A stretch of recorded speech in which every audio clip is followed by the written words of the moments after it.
ಗ್ರಾಮದಲ್ಲಿ ಇದೇ ಗ್ರಾಮದಲ್ಲಿ ಹುಟ್ಟಿದವನಾದ್ರೂ ನನಗೊಂಥರ ಖುಷಿ ಏನಪ್ಪಾ ಅಂದ್ರೆ ನಮ್ಮ ಗ್ರಾಮದಲ್ಲಿ ನಾನು ಇದೇ ಶಾಲೆಯಲ್ಲಿ ಓದಿದ್ದೀನಿ.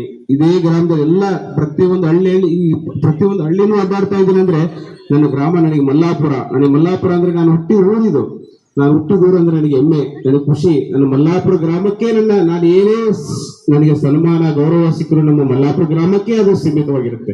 ಯಾಕಪ್ಪ ಅಂದ್ರೆ ಮಲ್ಲಾಪುರದಲ್ಲಿ ಹುಟ್ಟಿದ್ದೀನಿ ಅಂದ್ರೆ ನನಗೂ ಒಂಥರ ಹೆಮ್ಮೆ ಇದೆ, ಖುಷಿ ಇದೆ. ನಮ್ಮ ಮಲ್ಲಾಪುರ ಬಹಳ ಅದ್ಭುತವಾದ ಮಲ್ಲಾಪುರ. ಯಾಕಂದ್ರೆ ನಮ್ಮ ತಾಲೂಕಲ್ಲಿ ಮಲ್ಲಾಪುರ ಅಂದ್ರೆ ಅಲ್ಲಿ ಒಂದು ಶಕ್ತಿ ಇದೆ. ಮಲ್ಲಾಪುರ ಅಂದ್ರೇನೆ ಒಂದು ಶಕ್ತಿ ಇದೆ. ಅಂತ ಶಕ್ತಿಯ ಊರಲ್ಲಿ ನಾವು ಹುಟ್ಟಿದೀವಿ ಅಂದ್ರೆ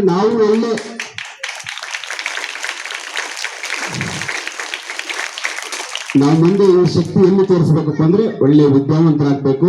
ಎಲ್ಲಿ ನಮ್ಮ ಸಮಾಜಕ್ಕೆ ಉಡುಗೊರೆ ಕೊಡುವಂತ ಒಳ್ಳೆ ವ್ಯಕ್ತಿಗಳಾಗಬೇಕು. ನಮ್ಮನ್ನು ನೋಡಿದ್ರೆ ಗೌರವ ಕೊಡಬೇಕು, ನಮ್ಮನ್ನು ನೋಡಿದ್ರೆ ಭಕ್ತಿಯಿಂದ ಮಾತಾಡಿಸ್ಬೇಕು. ಯಾಕಂದ್ರೆ ನಾನು ಹೇಳಿದ್ನಲ್ಲ, ಇಡೀ ನಮ್ಮ ಕ್ಷೇತ್ರದ ಪ್ರತಿಯೊಂದು ವಿದ್ಯಾರ್ಥಿ, ಪ್ರತಿಯೊಂದು ಮಗುನು ಹನುಮಂತನ ಆಶೀರ್ವಾದ ಇದೆ. ಹನುಮಂತನೇ ಹುಟ್ಟಿದನಂದ್ರೆ ನಾವು ಇಲ್ಲೇ ಹುಟ್ಟಿದೀವಲ್ಲ, ಆ ಶಕ್ತಿ ನಮ್ಮಲ್ಲಿದೆ.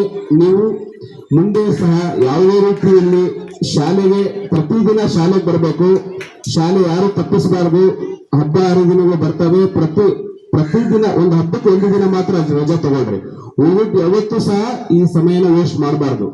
ಚಾಚು ತಪ್ಪದೆ ಶಾಲೆಗೆ ಬರಬೇಕು, ಗುರುಗಳನ್ನ ಪಾಲನೆ ಮಾಡಬೇಕು. ನಿಜವಾಗ್ಲೂ ಇನ್ನೊಂದು ಖುಷಿ ವಿಚಾರ ಏನಪ್ಪಾ ಅಂದ್ರೆ ನಮ್ಮ ಮಲ್ಲಾಪುರ ಶಾಲೆ ಅದ್ರಲ್ಲಿ ಪ್ರೌಢಶಾಲೆ ಬಹಳ SSLC ರಿಸಲ್ಟ್ ನಾನೆಲ್ಲ ನೋಡಿ ಬಹಳ ಖುಷಿ. ಆಮೇಲೆ ನಮ್ಮ ಗುರುಗಳೆಲ್ಲ ಫುಲ್ ಎಫೆಕ್ಟ್ ಆಗ್ತಾ ಇದ್ದಾರೆ. ನಿಜವಾಗ್ಲೂ ಅವ್ರ ಸಮಯ ಇನ್ನೂ ಬೇಕಂತ ಇದ್ದಾರೆ. ನಾವೆಲ್ಲ ಸಮಯ ಸಾಕಂತ ಗುರುಗಳು ಕೇಳ್ತಾ ಇದ್ದಾರೆ. 4:15 ಆದ್ರೆ ನಾವು ಹೋಗ್ಬಿಡೋಣಪ್ಪ ಅಂತ ನೀವು ಅನ್ಬೋದು.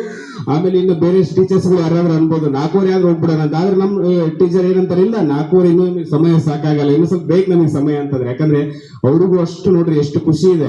ನಮ್ಮ ವಿದ್ಯಾರ್ಥಿಗಳು ಒಳ್ಳೆ ಸ್ಥಾನಕ್ಕೆ ಹೋಗ್ಬೇಕು ಎಂಬ ಬಹಳ ಖುಷಿ ಇದೆ. ಅವ್ರ ಮಾತನ್ನ ನೀವು ಚಾಚು ತಪ್ಪದೆ ಇವತ್ತೇನಾದ್ರೂ ನೀವು